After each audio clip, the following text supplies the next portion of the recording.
আসসালামু আলাইকুম। আজকে দেখাবো চালের গুঁড়ি দিয়ে রুটি। আর এই চালের গুঁড়ি রুটিটা কি দিয়ে খাবো জানেন?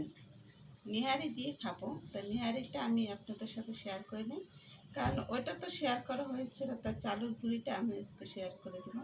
তাহলে এখন আমি পানি আর কি চুলায় দিয়েছি, পানিটা ফুটে গেছে।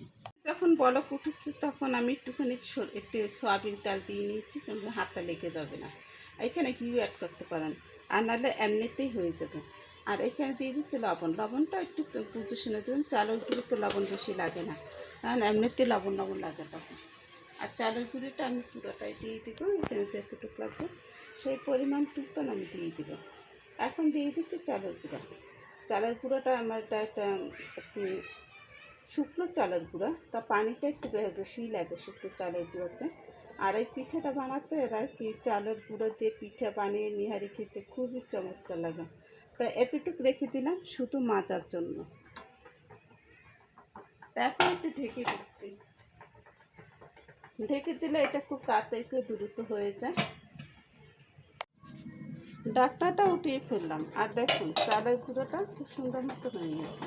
আর আমি চুলার জলটা বন্ধ করে দিচ্ছি, এটা তাপে তাপে কিন্তু হয়ে যাবে।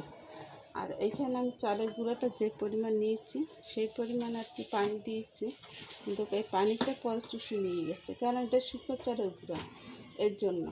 আর আমি এটা তাপে বসিয়ে রাখবো, এমনিতেই এটা সুন্দর মতন এটা হয়ে যাবে। এখন আমি এটাকে ঢাকনা দিয়ে ঢাকা চাপা দিয়ে এটাকে রেখে দেবো, আর তাপে হয়ে যাবে। এর উপর থেকে অল্প একটু পানি ছিটিয়ে দেবেন, তাহলে কিন্তু এরা পুরোটা সুন্দর মতন সিদ্ধ হয়ে যাবে। দেখুন এখন একটু ঝরঝরা লাগছে না, পরবর্তীতে দেখবেন ঝরঝরা থাকবে না। এটা খুব সুন্দর মতো সিদ্ধ করে নিতে হবে চালের গুঁড়োটা। তো এখন একটু পানি দিয়ে দিচ্ছি, এই পানিটা দিয়ে দেবো, আর পানি দিব না, কারণ এইখানে যে চালের গুঁড়োটা আছে সেটা এমনিতে ভাপে সিদ্ধ হয়ে যাবে, যে তাপটা আছে সে তাপে। তা আমি এইটাকে ঢেকে রেখে দিচ্ছি। একেবারে পারফেক্ট মতন হয়ে গেছে। আর আমি বললাম না একটু সামান্য একটু পানি দিয়ে আর একটু ঢেকে দেবেন, তাহলে হয়ে যাবে। এখন এটাকে আমি নামিয়ে ফেলবো। চুলা কিন্তু অফ করা, দেখুন, আর সুইচটা অফ করে দিচ্ছি। এখন একটু ঠান্ডা হলে, গরম গরম তো বন্ধুরা হাত একেবারে জ্বলে যাবে, এমনি গরমের দিন। তা একটু ঠান্ডা হলে আমি এটাকে মুছে দেবো অল্প সময়। তা দেখুন এইভাবে করে মেজে তারপরে এরকম লম্বা লম্বা করে নিয়েছি। এটা কাটার জন্য কাটা আর কি কেটে নিতে পারেন বা ছিঁড়ে নিতে পারেন, যে যেমন করতে পারেন, সুতা দিয়েও কাটতে পারেন বা চাকু দিয়েও কেটে নিতে পারেন। তা আমি এরকম করে সবকটা এভাবে করে নিলাম আমার সুবিধার জন্য। তাই এখান থেকে আমি কেটে নিচ্ছি।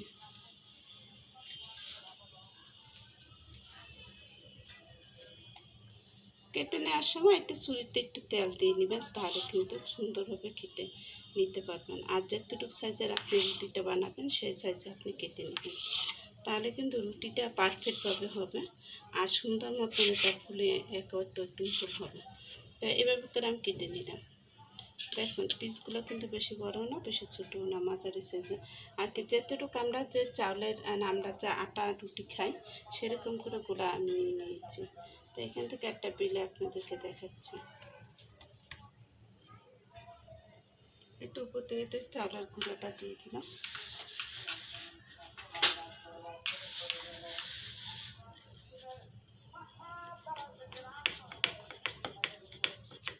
আর ভালো করে মাজলে কিন্তু একটু ফাটা একটু কম ভয় থাকে, আর যদি ভালো করে না মাজান তাহলে কিন্তু ফেটে যাবে।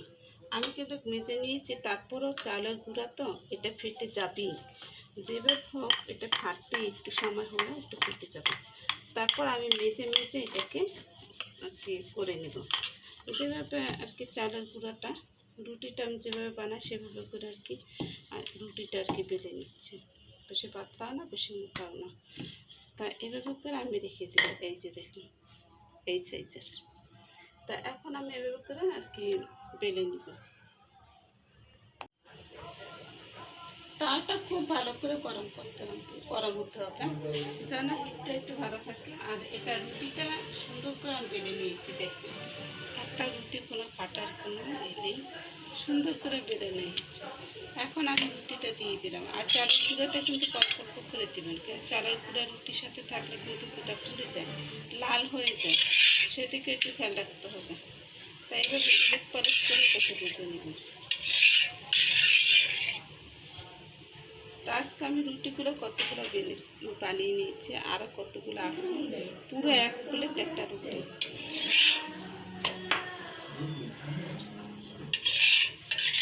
তা এভাবে ঘুরে ফিরে এটাকে ভেজে নিতে হবে, যেন অন্য কিছু কোনোটা দিক দিয়ে আর কি হয় না, যেন পুরো না যায় সেদিকে একটু খেয়াল রাখতে হবে। আর চালের গুঁড়ো রুটি সেটা তো বানিয়ে খেতেই হবে বন্ধুরা। হাঁসের মাংস, গরুর নিহারি আর কি গরুর পা সব কিছু দিয়ে রেতে খেতে হবে। আর এখন দেখাচ্ছি আপনাদেরকে গরুর পাটা আমি রান্না করে নিয়েছি। দেখুন এখন আমি এটাকে জাল করে নিয়েছি। এরকম করে কিন্তু অনেকে ঘুরে আর কি গরুর পাটা রান্না করে না, সে তাদেরটা কেমন কালার হয়, আমার কাছে ওটা ভালো লাগে না, কিন্তু আমি আমার মতো করে রাখতে খুব ভালো লাগে আমার। তো এভাবে করে এই সব রুটিগুলো এভাবে করে বাঁচতে বাঁচতে তুলে টুল হয়ে যাবে। প্রতিটা রুটি এরকম করে টুলটুল করে ফুলে যাবে, আর এরকম ফুললে কিন্তু রুটিগুলো খেতেও মজা লাগে।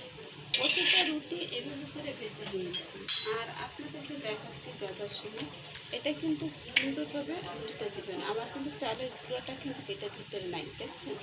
আমি চালের গুঁড়োটা কম নিয়ে তারপর এটাকে কেটে নিয়েছি। আর এরকম করে প্রতিটা রুটি সুন্দর মতন গোল করে, এটা অনেকে আছে বাটি শেপ দিয়ে এটাকে গোল করে, কিন্তু আমি তা করিনি। আমি সুন্দর মতন চাকু দিয়ে কেটে এটাকে গোলে মেজে তারপর আমি গোল করে নিয়ে তারপর এটাকে ভেজে নিই। আর কি রুটি বানার অনেক টেকনিক আছে, যেগুলো আমাদের অনেকে কাজে লাগে, অনেকে কাজে লাগে না, অনেকে কাজে লাগে, অনেকে লাগায় না, কিন্তু আমি টেকনিকটা ভালোই জানি রুটি, যে আমি সুন্দর মতো রুটিটা বানাতে পারি। যাই হোক বন্ধুরা, আমার রুটিটা তো আপনাদের কাছে অবশ্যই ভালো লাগছে। আর রুটিগুলো সবগুলো এভাবে করে ফুলে ফুলে যাবে। আর এভাবে করে ফুলন্ত রুটি কিন্তু খেতে খুব মজা লাগে, আর না করলে কিন্তু ভালো লাগে না, তখন একটু মনের মধ্যে একটু এই যাবে, খারাপ লাগা, এত কষ্ট করে মেজে নিলাম তারপর রুটিটা ফুললো না, আরে কী অবস্থা, এরকম লাগে। হ্যাঁ, এখন আমি সবগুলো এভাবে করে আর কি রুটিতে ভেজে নিলাম। এখন আমি এভাবে করে সব রুটিগুলো ভেজে নেব।